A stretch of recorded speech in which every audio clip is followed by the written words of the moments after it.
ఎందుకు రామ్ నేనంటే నీకు అంత ఇష్టం? ఎందుకంటే నువ్వు నాన్నవి కదా.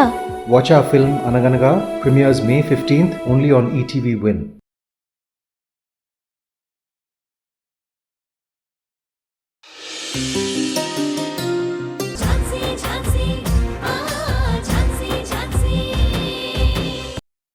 చూడు, ఏం చూస్తావో చూడు.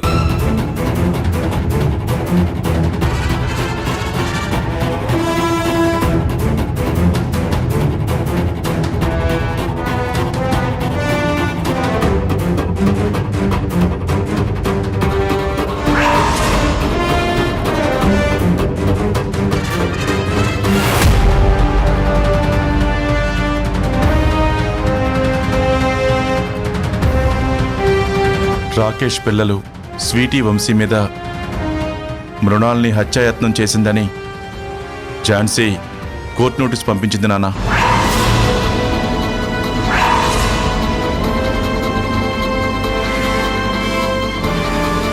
మృణాల్ని కోర్టుకి హాజరు కావాలని చెప్పారు. ఏంటి మృణాల్ని?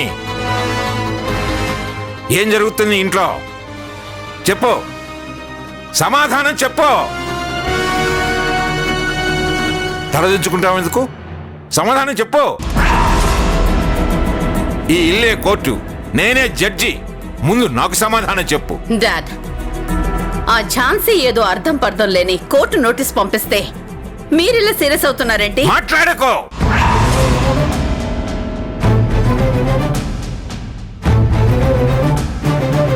నువ్వేమో తన మీద చెబుతావు, తనేమో ఇలా నోటీసులు పంపిస్తూనే ఉంటుంది.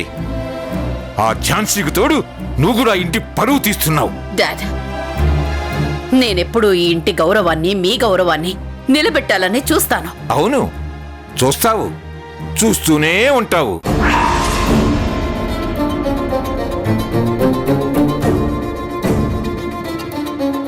నీ చేతగానితనం వలే ఆ ఝాన్సీ పిల్లలతో సహా ఈ ఇంట్లో తెష్ట వేసింది.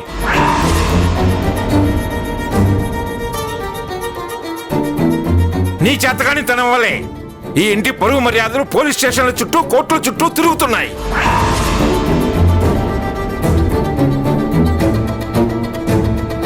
కేవలం నీ చేతగానితనం వలే ఈ సోమేశ్వరరావు పేరు టీవీల్లోనూ పేపర్లలోనూ ఇష్టం వచ్చినట్టు రాస్తున్నారు, చూపిస్తున్నారు. నాన్న ప్లీజ్ నాన్న, కంట్రోల్ యువర్ సెల్ఫ్. ఏంటి కంట్రోల్ చేసుకున్నది? ఇటుక మీద ఇటుక పేర్చినట్టు ఇన్ని సంవత్సరాలు నేను కాపాడుకుంటూ వస్తున్న నా గౌరవ మర్యాదల్ని ఇప్పుడు కూల్చేస్తుంటే ఎలా ఎలా కంట్రోల్ చేసుకోమంటావు?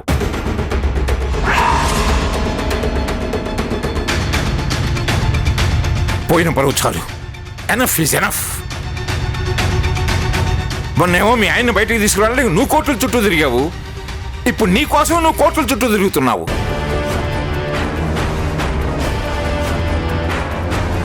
ఏం చేస్తావో నాకు తెలియదు. ఈ కేసు కోర్టుకు వెళ్లకుండా నువ్వే చూసుకోవాలి, అంతే. డాడ్, కోర్టుకు నేను వెళ్లకుండా ఒక చిన్న కౌంటర్ నోటీస్ పంపించానంటే సరిపోతుంది డాడ్. నేను కోర్టు కూడా అటెండ్ అవ్వక్కర్లేదు. కానీ నేను కోర్టుకు అటెండ్ అవుతాను.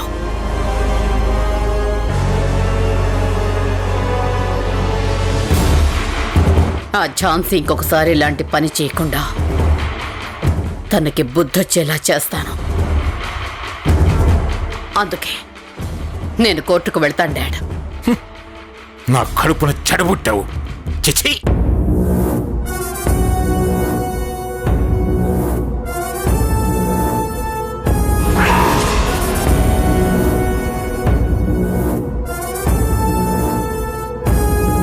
నాన్నంత సీరియస్ అవుతున్నారు, ఏదో ఒకటి చేయొచ్చు కదా. ఏం చేయమంటావు? ఏదొకటి చెయ్యాలంటే ఏం చెయ్యాలి? ఆ ఝాన్సీ అసలు పోలీస్ కేసే పెట్టకుండా ఉండాలని నేను ట్రై చేస్తాను, కానీ పెట్టింది. గౌతమ్ని కూడా చెప్పమని చెప్పాను, కానీ తను వినలేదు. ఏం వదినా, నీ కొడుకు సిన్సియర్ ఆఫీసర్ కదా, అందుకే కేసు పెట్టేలా చేశాడు. ఇప్పుడు కోర్టు నోటీస్ కూడా వచ్చింది. మన ఇంటి వాళ్లే నాకు అడుగడుగున అడ్డుపడుతుంటే నేనేం చేయాలి? అన్నింటికీ అందరి ముందు నన్ను బ్లేమ్ చేస్తున్నారు. డాడ్ ముందు నేను తప్పు చేసినట్టు నేను చాతకాని దాని అనేలా చేసి చూపిస్తున్నారు. మృణాలిని, నువ్వలా ఫీల్ అవ్వకు. ఆ ఝాన్సీ చేసిన దానికి నువ్వు మాత్రం ఏం చేస్తావు? ఇదంతా ఆటలో ఉందా ఏంటి తనకి? అల్లరి చేసిన ప్రతిసారి బోర్డు మీద పేరు రాసి ఇంటూ మార్కు పెట్టినట్టు ప్రతిదానికి నోటీసులు పంపించడమేంటి? తను నోటీస్ పంపిస్తుందని నేను ఎక్స్పెక్ట్ చేశాను, కానీ ఇంత తొందరగా పంపిస్తుందని నేను ఎక్స్పెక్ట్ చేయలేదు. కానీ దాన్ని ఎలా ఎదుర్కోవాలో నాకు తెలుసు.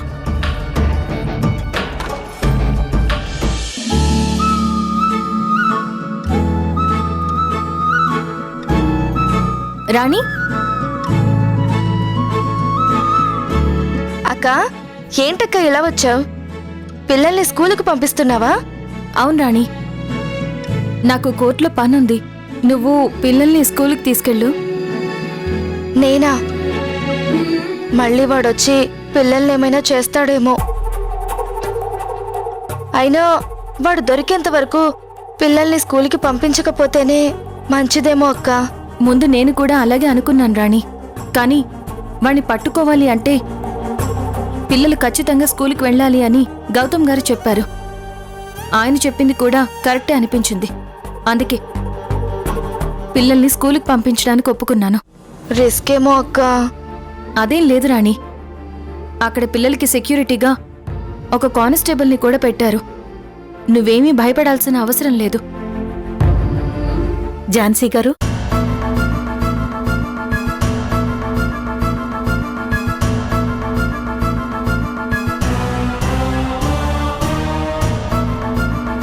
ఏయ్, మళ్ళీ ఎందుకొచ్చారు? అసలు మిమ్మల్ని ఈ చుట్టుపక్కలే కనపడొద్దంటే సరాసరి ఇంట్లోకే వచ్చారేంటి? ముందు బయటకు వెళ్ళండి. మేడం, మేము చెప్పేది దయచేసి ఒకసారి వినండి మేడం. మీరు చెప్పేదేమీ లేదు, నేను వినేదేం లేదు. ముందు వెళ్ళండి. అది కాదమ్మా, ఒక్కసారి మేము చెప్పేది వినండి. ఆ తర్వాత మీకేమనిపిస్తే అదే చేస్తాం. ప్లీజ్ అమ్మా, మా అబ్బాయికి తల్లిగా కాదు, ఒక ఆడదానిగా అడుగుతున్నాను. సరే, అదేంటో చెప్పండి. మమ్మల్ని క్షమించండి మేడం. మమ్మల్ని క్షమించమనే అర్హత కూడా మాకు లేదు. కానీ మావాడు చెడ్డవాడు కాదు, చాలా మంచివాడు. పిల్లలు ఎన్ని తప్పులు చేసినా కన్నవాళ్ళకి మంచివాళ్లలాగే కనిపిస్తారు. కానీ వాడు ఎలాంటివాడో, వాడి బుద్ధేంటో మాకు బాగా తెలుసు. అదేం లేదమ్మా, వాడా రోజు రాణితో అలా మాట్లాడ్డానికి ఒక కారణం ఉందమ్మా.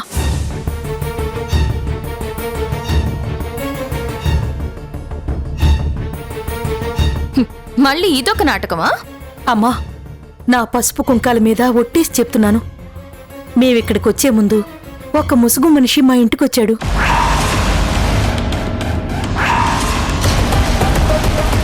రాణితో అలా మాట్లాడమని మమ్మల్ని బెదిరించాడమ్మా.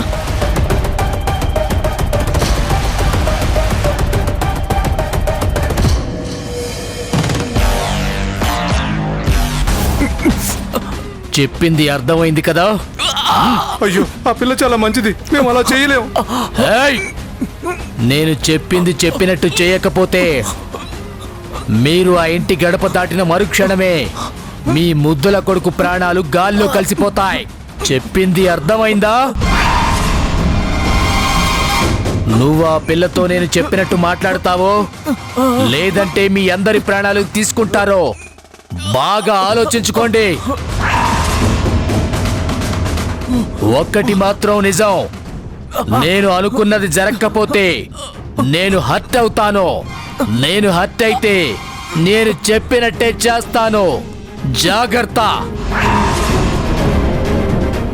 వద్దండి, అయ్యయ్యో, మా వాడిని వద్దు, వద్దు, చేయొద్దు. ఏం చేయొద్దు. విడిచిపెట్టండి. అలాగే చేస్తాం. వద్దు, మా వాడిని ఏం చేయొద్దు. చెప్పింది చేస్తాం. మా వాడిని వదిలేయండి.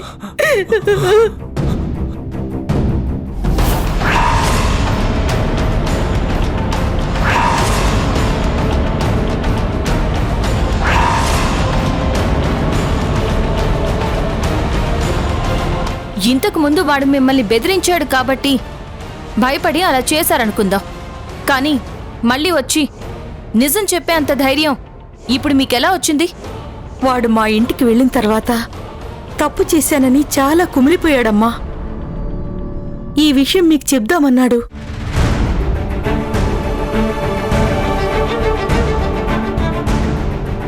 అవును మేడం, ఆ ముసుగు మనిషి ఏ క్షణంలో ఏం చేస్తాడో తెలియదు.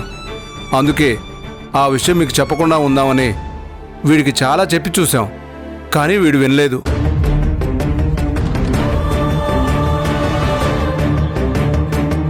ఆల్రెడీ రాణి జీవితంలో నష్టపోయింది. ఇప్పుడిప్పుడే మళ్ళీ పెళ్లి అనే చిన్న ఆశ మనమే కల్పించి మళ్ళీ మనమే తుడిచేస్తున్నాం. ఈ విషయం వాళ్ళకిప్పుడే చెప్పకపోతే జీవితాంతం మనం బాధపడుతూనే ఉంటామని, అందుకే మనం వెళ్ళి నిజం చెప్దామని మా వాడు చాలా బ్రతిమలాడాడు. మేం కూడా బాగా ఆలోచించాం. ఈ పెళ్లి క్యాన్సిల్ చేసుకోవడం మాకు ఇష్టం లేదు.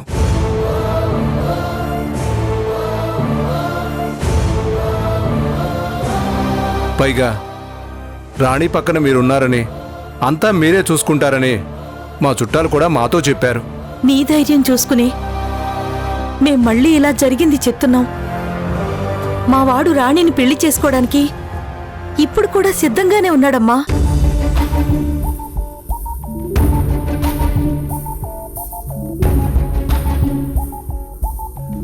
ఎవడో వచ్చి బెదిరించాడని నానా మాటలు అన్నాడే, రేపు ఇదే రిపీట్ అవ్వదని గ్యారెంటీ ఏంటి? తప్పే మేడం, ఒప్పుకుంటున్నాం. మళ్ళీ ఇలా జరగదు.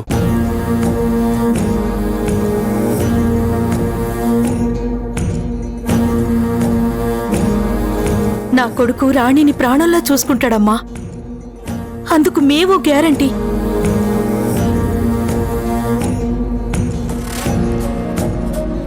మీకు మా సంబంధం ఇష్టమైతేనే మీరు ఏ రోజంటే ఆ రోజు వచ్చి నా కొడుకు రాణి మెడలో తాళి కట్టేస్తాడు.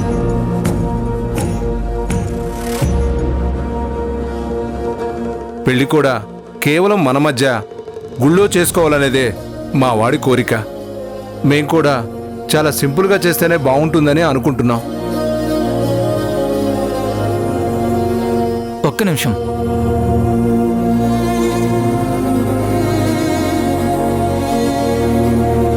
నన్ను క్షమించి రాణి. నీ మనసుని చాలా కష్టపెట్టాను. అది తప్పని తెలిసినా తప్పకలా చేశాను.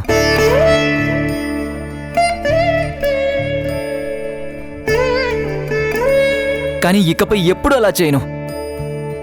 ఏదైనా పరిస్థితి ఎదురైతే వాటికి ఎదురు నిలబడతాను, అంతేగాని నిన్ను మాత్రం హర్ట్ చేయను. ప్లీజ్ రాణి, నన్ను నమ్ము.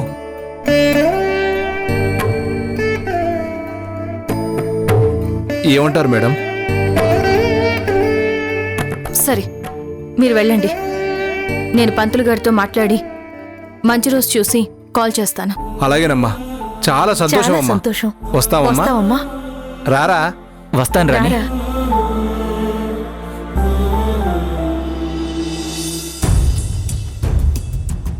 అక్క, ఏంటక్క ఈ పెళ్లి సంబంధం ఖాయం చేస్తున్నావా? చూడు రాణి, వాళ్ళు చేసింది తప్పే, కానీ తప్పు తెలుసుకుని మనల్ని క్షమించమని అడిగారు.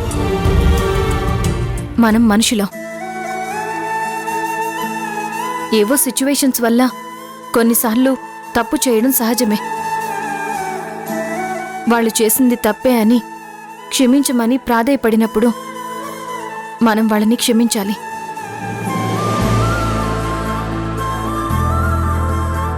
ఇంక నువ్వు ఆ విషయం గురించి ఏమీ ఆలోచించకు. నేను వాళ్ళ గురించి అన్నీ తెలుసుకుంటాను. అప్పుడే మనం కలిసి ఒక నిర్ణయం తీసుకుందాం. ఆ దేవుడు నా యందు ఉన్నాడమ్మా.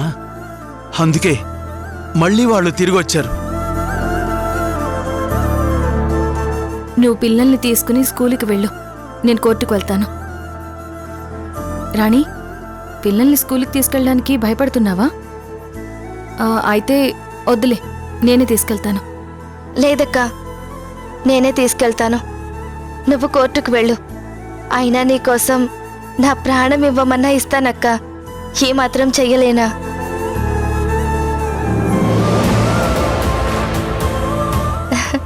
పదండి నాన్న, స్కూల్కి టైం అవుతుంది. పదండి పదండి. బాయ్ పిన్ని. బాయ్ తాతయ్య. తాతయ్య, ఇక నేను బయలుదేరుతాను. అలాగేనమ్మా.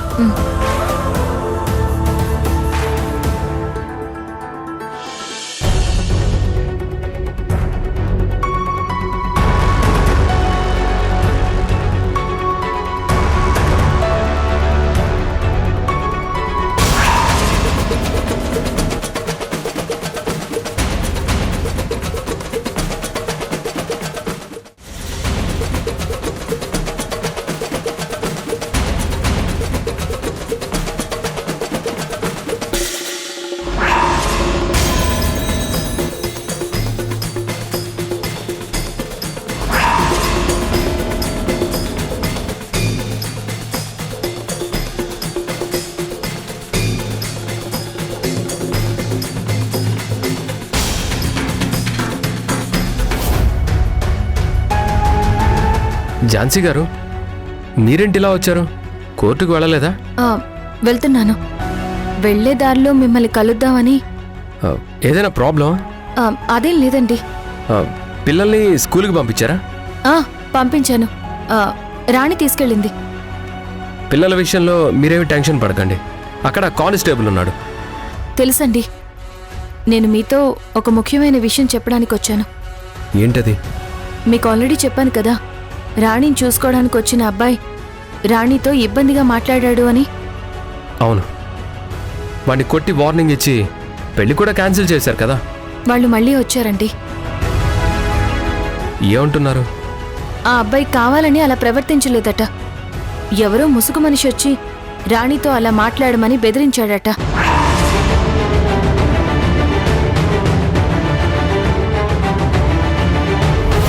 మేమిక్కడికి వచ్చే ముందు ఒక ముసుగు మనిషి మా ఇంటికొచ్చాడు.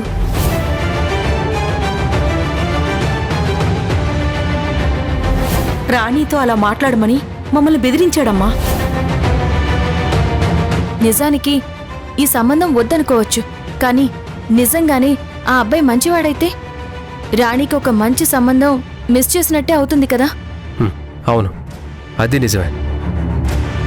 కానీ అప్పుడు ముసుగు మనిషికి భయపడిన వీళ్ళు మళ్ళీ ఇప్పుడు ధైర్యంగా వచ్చి జరిగిన విషయం చెప్పి రాణిని పెళ్లి చేసుకుంటాను అని చెప్పడం ఎందుకో నాకు చిన్న అనుమానంగా ఉంది. రాణి జీవితం మంచిగా ఉండాలని, తను సంతోషంగా ఉండాలని నేనే దగ్గరుండి తనకి పెళ్లి చేస్తున్నా. ఆల్రెడీ ఒకసారి తనకి అన్యాయం జరిగింది కదా, అందుకనే నేను రాణి పెళ్లి విషయంలో చాలా జాగ్రత్తలు తీసుకుంటున్నాను. ఆ పెళ్లి వాళ్ళు నిజంగానే జెన్యూనా లేదంటే ఏదైనా డ్రామాలు ఆడుతున్నారా అనేది తెలుసుకోవాలి. అందుకే మీరొకసారి వాళ్ళని క్రాస్ చెక్ చేయండి ప్లీజ్. మీరంతగా రిక్వెస్ట్ చేయాల్సిన అవసరం లేదండి. నా సపోర్ట్ మీకు ప్రతి విషయంలో ఉంటుంది. రేపు ఒకవేళ రాణి పెళ్లిలో మీకు పూలదండలు మోయటం కష్టంగా ఉంటే నేను వాటిని పట్టుకొని మీకు సపోర్ట్గా ఉంటాను. అలాగే జీలకర్ర బెల్లం కలిపేటప్పుడు మీ చేయికి నా చేయి అందిస్తూ సపోర్ట్గా ఉంటాను. వచ్చిన బంధువులకు మీరు అన్నం వడ్డిస్తుంటే నేను పప్పు సాంబార్ వడ్డిస్తానండి. గౌతమ్ గారు, థ్యాంక్స్. మీ అనుమానం కరెక్టే అనిపిస్తుంది. నేను వాళ్ళ ఫ్యామిలీ గురించి ఎంక్వైరీ చేస్తాను. అన్ని యాంగిల్స్లో ఎంక్వైరీ చేసి ఖచ్చితంగా ఆ ముసుగు మనిషిని పట్టుకుంటాం. మీరేం వరీ అవ్వకండి. సరేనండి, నేను వెళ్తాను. Take care.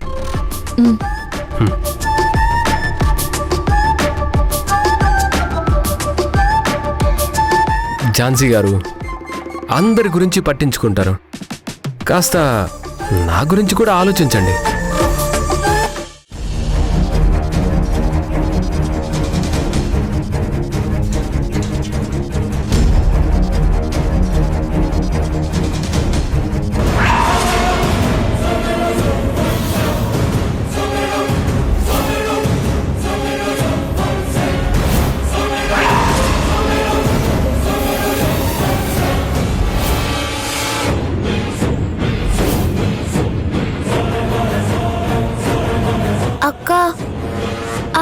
విలన్ మళ్ళీ రాడు కదా, మనల్ని ఏమీ చెయ్యడు కదా.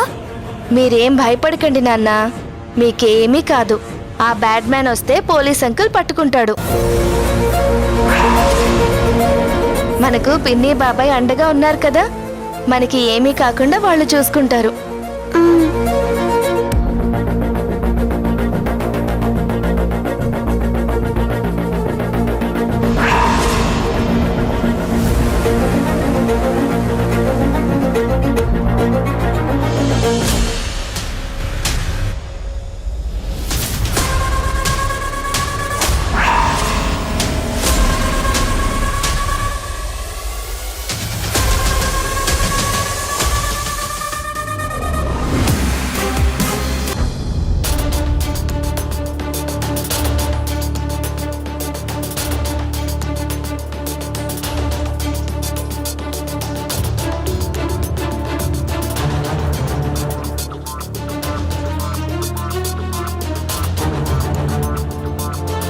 Good afternoon sir. స్కూల్ సరౌండింగ్లో ఉన్న సీసీటీవీ ఫుటేజ్ వచ్చింది సార్.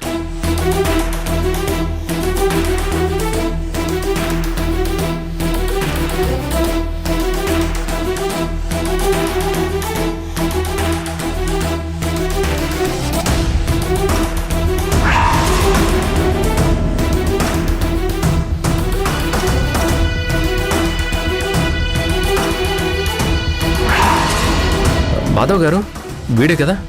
అవును సార్. బైక్ నంబర్ క్లారిటీగా కనిపించట్లేదు, చాలా బ్లర్గా ఉంది. సార్, వాడికి అక్కడ సీసీటీవీలు ఉంటాయని తెలుసుంటుందేమో సార్, అందుకే చాలా జాగ్రత్తగా ఉండుంటాడు. ఇప్పుడు ఏం చేద్దాం సార్?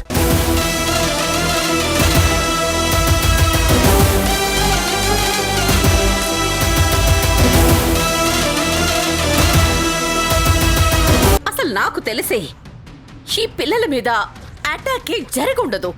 తను అబద్ధం చెప్తుందనిపిస్తుంది. నో యువర్ ఆనర్, నా దగ్గర ఎవిడెన్స్ ఉంది.